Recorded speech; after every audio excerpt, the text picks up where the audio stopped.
Hi, I'm Jeff Juarez, and welcome to the next episode of Martial Arts Matters, where I bring you people within the martial arts world and give you a glimpse of who they are, what they do, and why they do it. Today, I have here with me a man who's been a staple in the martial arts community at just about every level, and for decades even. He's been a fighter, a trainer and gym owner, a matchmaker and promoter, and more recently, one of the head refs for boxing, MMA, and Muay Thai shows. You've seen it on the UFC, Bellator, Lion Fight, Glory, and a ton of other shows, including mine, the Bay Area Challenge Muay Thai series. So I'm super honored and excited to bring you today in person, Dan Bam Bam Stell. What's up, sir? Thank you, Jeff. How you doing? Good, good, good. Now, can you take a minute and tell me a little bit about your history and experience, especially anything that I might have left off? But first, tell us a little bit about where Bam Bam comes from. Oh, Bam Bam came from my mom. I started training in martial arts when I was 9 years old, and I'm the youngest of six boys in the family, and she always called me Bambino, the baby. So when I started fighting, they changed it to Bam Bam. Nice. Okay. So let's go a little bit into your history within martial arts and your experience. You've done a lot of things. A fighter, you've been a promoter, a gym owner. Um, go on a little bit where I might have left off. I started martial arts when I was 9 years old in Kaiju Kempo from the late master Alejo Reyes. I trained with his son Alan Reyes. I was fortunate enough to train with some of the top Kaiju Kempo first generations from Cijo Imperato. I trained with Gary Forback, was one of my sparring instructors, Joe Tarango. I trained with Tony Ramos. Eugene Ray was one of my trainers in kickboxing. John Crosley, Donald Crosley, you name it. I trained with probably some of the best Kaiju Kempo trainers in the world. So a lot of people don't know this, but you used to fight and undefeated at that. So tell us a little bit about that as well. Yeah, I started with a gentleman that got me training when I was trained in martial arts. His name was Earl Hill. He told me, hey, you've done all the point fighting. You've been champions in that all throughout you since I was 9 years old. I did my first kickboxing fight when I was 16. Earl got me a fight, and then Earl didn't have time to train me and stuff, so I went with Jerry Brenner and Craig Ward. And I started training with them for a while. Then I went with Jacob Duran, Stitch. He's the head cut man for UFC. He was my kicking coach. I trained with Alagardo, who has some of the top fighters in the world in boxing. Jesse Lopez was also one of my boxing coaches. And then from there, I went with Gene Ray, who trained Dennis Alexio. And then I trained with Brooks Mason, who trained Don Wilson, who beat Dennis Alexio. So like I said, I was just blessed and fortunate enough to train with a lot of good trainers. Awesome. Okay. Well, speaking of names, you worked with a number of big name fighters, both past and a few recent. Care to name a few of those as well? Well, when you start as a fighter, I was a 4-time champion, undefeated. When you start building your legacy, you start training fighters who are champions. And then when they start teaching fighters who are champions, that's how you start building your legacy. I was fortunate enough that I padded out. You all probably know him, Stephen Wonderboy Thompson. I did a couple pad out sessions with him to get ready for some world title fights in kickboxing. Trent Tompkins from Idaho, he was one of our champions. I had the pleasure of training some of his stuff with him with stand up. I get a lot of MMA fighters that used to come to my gym, Rob Jackson, and there's a lot of few other ones that come back and throughout. I can't remember now, but there's a lot of them that just come through, just need stand up. They're good grapplers and everything, and I teach them a little bit of stand up. Well, the MMA fighters, I don't teach MMA. I don't grapple. I don't teach nothing that I don't know. I'm a striking coach only. A lot of striking coaches don't break down how to throw a punch properly. A lot of people just start with their arms, how to turn the hips, how to move their hips when you punch and kick. A lot of boxing coaches don't know how to commute the hands and feet together. I've been around the sport long enough with kickboxing and Muay Thai and boxing, and now MMA revolved in. I've seen a lot of fights that I can adapt the training and the combinations of flow of everything to mix in with Muay Thai, with boxing, and boxing with MMA and stuff like that. Now, you made a good point. You've had a lot of experience in martial arts combat sport, and that's what I admire about what you do now. You've taken that experience in the fight world and taken it to another level, which is you're a ref now. So tell us how that has actually helped you in the ref world for all the combat sports. Boxing, I noticed you're doing boxing, MMA, and Muay Thai. Tell us, how does that work? Well, I feel that what being used to being a fighter is important. You know, a lot of your refereeing. I started with boxing and kickboxing, and then when MMA started coming out, I trained not in the MMA style, but the learning the rules and regulations of MMA, which I helped write the original rules of MMA fighting. The unified rules when it first started with Rob Lynch. Rob Lynch used to be an executive officer here in California, and seeing the different rules and everything, you had everybody doing different rules. We had to combine them together and make sure everybody was under one umbrella. And when that happened, when you look at a fighter, knowing how to fight and how to train a fighter, and you know the fighter itself, to know them personally, and then as they're fighting and they're getting hit a lot, you can tell a difference in the change of the fighter, especially as the longevity of the fight. You can see the fighter, their reflexes are getting slower. They're not responding fast enough. They're getting hit over and over. Stuff like that helps you out a lot. And with the big thing now with concussions, you know, you got to go always go with the side of safety of the fighter first. That's really, really good insight. And I want to take that a little bit further. That experience that you have as being a fighter, knowing the punishment you can or cannot take, or when is enough. A lot of people have a lot of controversial calls. Oh, they stopped it too early, or he can have taken a little bit more. How do you decipher or make a decision on when is too much? When I first started referee training, I've been a referee for 33 years here in the state of California. I was the youngest licensed referee in the state of California when I first started. And one of the things Pat Russell, who is a great referee here in the state of California, always told us was, you don't treat a 3-round fight no different than you do a 12-round world title fight. Safety is always first for the fighter. A new training we have is like a pinnacle, a peak, and then you go up the hill and there's the 20%.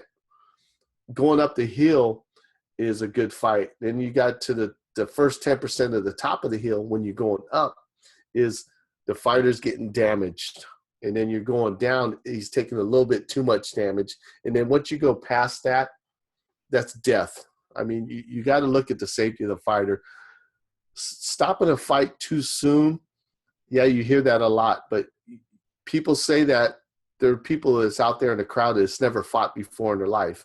You know, a lot of fighters, to me, I think the trainers should be stopping a lot more fights than the referee, because the trainers should know what their fighter can take and what they can't take. They're around that fighter all the time. You mean like, sorry, I don't mean to jump in there real quick. You mean like throwing in the towel? Yes. I mean, if you know your fighter's outclassed or whatever, I mean, the referee's looking to give him that chance. But you know what? If he keeps taking a beating and stuff, the best thing to do is just stop in and step the fight. And then the trainers know the fighter better. They should be stopping the fight. The referee has a split-second chance to stop the fight. I mean, you're on that fence of stopping the fight, not stopping the fight. You might as well just stop the fight because that's your gut feeling, because you don't want nothing to happen to that fighter. Good insight. So does that same philosophy or way of thinking go with those fights that last less than a minute, like right in the beginning? Because you talked about a peak, a pinnacle, you know, before they go down. That's like weathering a storm before you decide, hey, this is too much. But what about that person that just throws that quick barrage of someone? How does that work? I mean, do have that same measurement?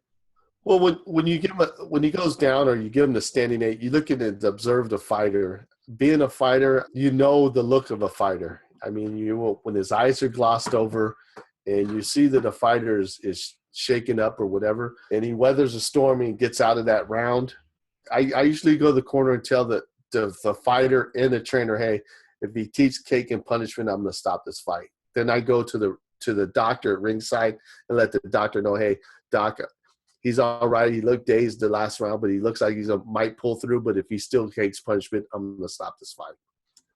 That's a good point. A lot of people don't see that side from your point of view. Now, I'm kind of curious about the reffing on shows throughout the country. I know full contact sports are governed by the athletic commission for each state.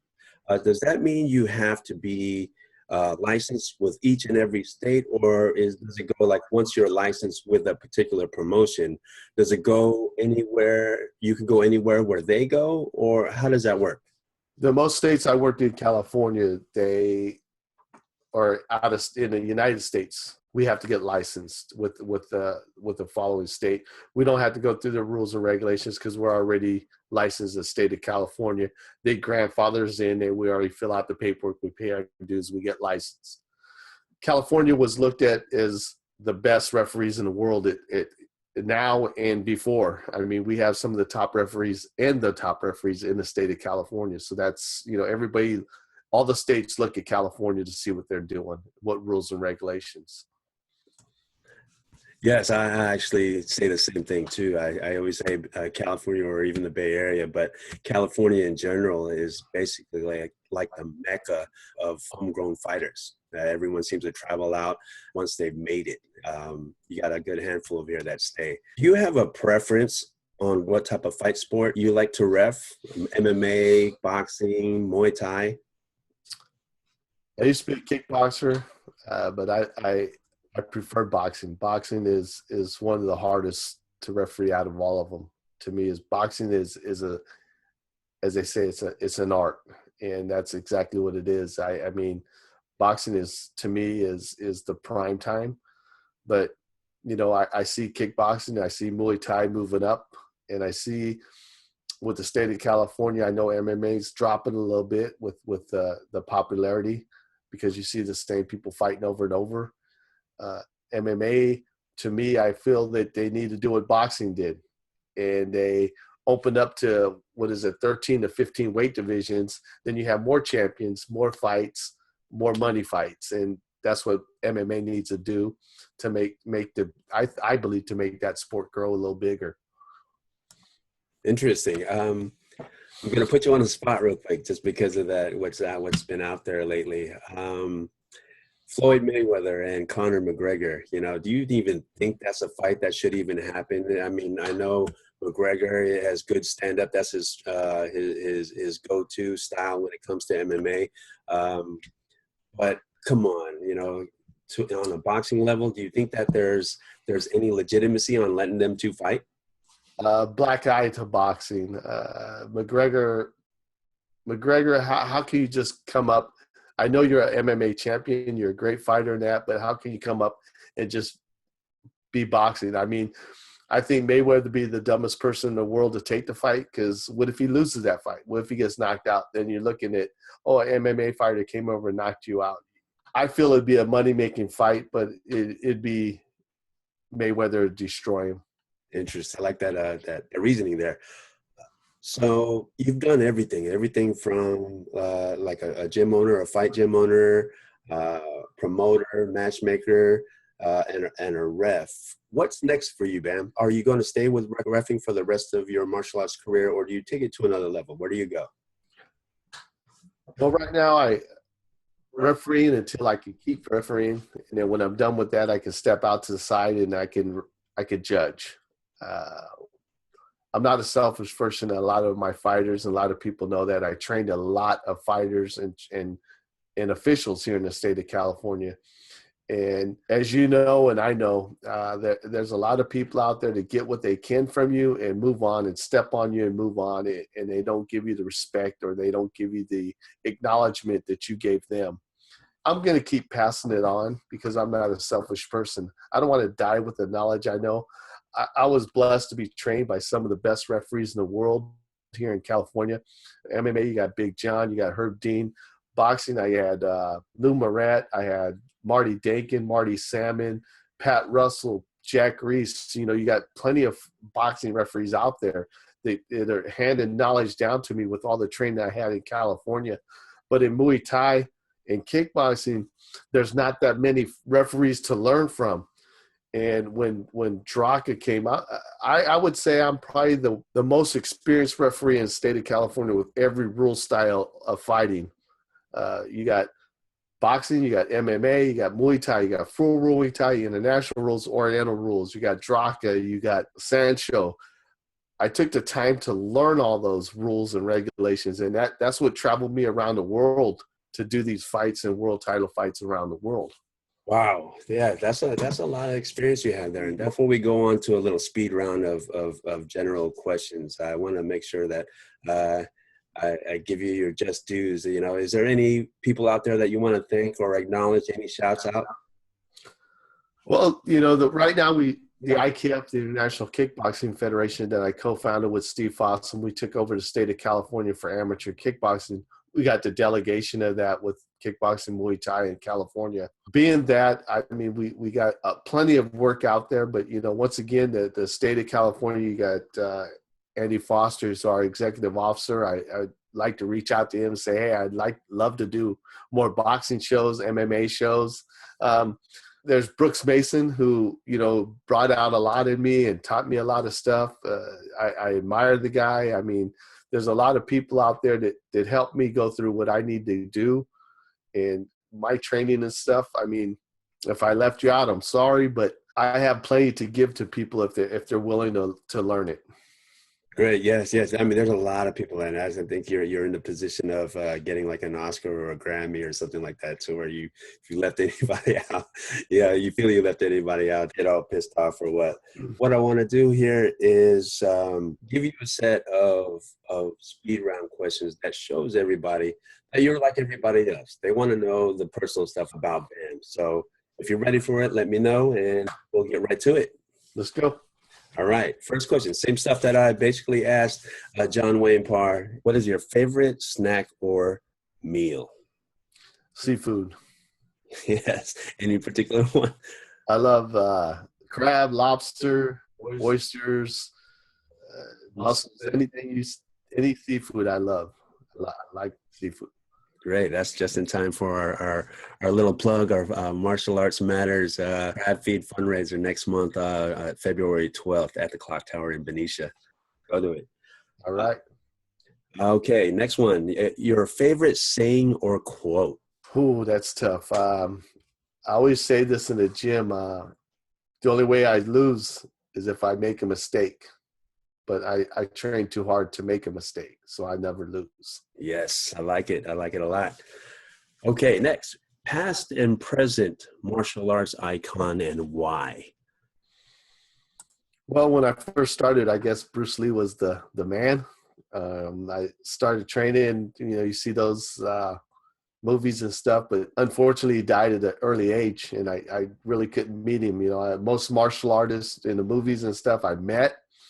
But the most my icon person was probably Master Reyes, my first instructor that I had, Alejo Reyes. Nice. Great. Yeah, I'm actually heading to Seattle with my wife next week. I want to visit where Bruce Lee is buried in Seattle, I believe. Yes. Next one. You're a fighter, gym owner, teacher, fight promoter, and now more recently a ref. If you can choose only one, which would it be and why? That's a tough one. I enjoyed everything I did in my life with all the martial arts and training I did. I would have to say a fighter. Once you're a fighter, you're always a fighter. 52 years old now, and I still want to fight. I mean, my wife and I promoted the show when I was 50, and I'm good friends with Don the Dragon Wilson. I called him up and said, hey, Don, if I fly you up, will you do an exhibition with me? And yeah, we did an exhibition on my 50th birthday. It was one of the best times I had in the ring in my life. It was a great time. Oh, wow. Do you have footage on that? Is that somewhere that we can dig up? The only thing I have is pictures. I mean, the guy that's supposed to filmed it didn't film it. So I guess his camera wasn't working or whatever, but you know, it's something unfortunate that I didn't have, but I have it in my heart and my memory, and the people who were there that saw it. I mean, Don and I had a blast. It was a great time. I'd like to thank Don Wilson for that. Nice. He's also a legend in fight sports as well. I'm doing movies now, I believe. Yes. All right. Last question for you. What is the top takeaway from being a student of the martial arts? Well, in the Kaji Kempo system, we have honor, loyalty, and respect. And if you see that, that's tattooed on my arm with my Kaji Kempo logo. Loyalty, honor, and respect. I mean, to me, you have a lot of paper martial artists out there, I believe. You know, I've been in it for 42 years, and I just got my professorship. And it's nothing that you can buy or something like that. You just got to put your time in and train for it. And that's what I love about being a martial artist. I remember that day, and you've worked real hard, put a lot of time in the game, and that's a huge accomplishment. And so congratulations on that. Thank you. Before I let you go, I want to give you another shot to tell people how to get a hold of you or visit a page if you have a social media account. Is there anything that you want to put out there? Yeah, I have a Facebook account. It's Dan Bam Bam Stell, and I have a referee Facebook account. It's under referee Dan Bam Bam Stell. Any referees out there that want to contact me or whatever, just hit me up on Facebook. And you know, I have a lot of referees that contact me and ask me questions on situations and stuff. There's one gentleman in Puerto Rico. Where is that? Puerto Rico, I believe. That he comes and referees at our show all the time in Florida. And he kind of runs his own commission over there, and he always contacts me, and I give him the time. I like to pass my generation on, you know, and my generosity, and train these other officials and make sure all the rules and regulations are done right. Cool. Thank you so much for your time. Thanks for coming out. I know you're a busy guy, traveling all over the place, show after show, sometimes multiple in the same weekend with your wife, Elaine. You guys work totally hard. As a token of my appreciation, I'd like to give you guys a Martial Arts Matters t-shirt for both you and your wife. Martial Arts Appreciate it. Thank you. On the back, not only a white one, we got a black one as well. Okay. Thank you. Yes, and I'm sure I'll be seeing you around. Thank you so much. Very honored to have you here and talk to me. I'll see you soon. Thank you.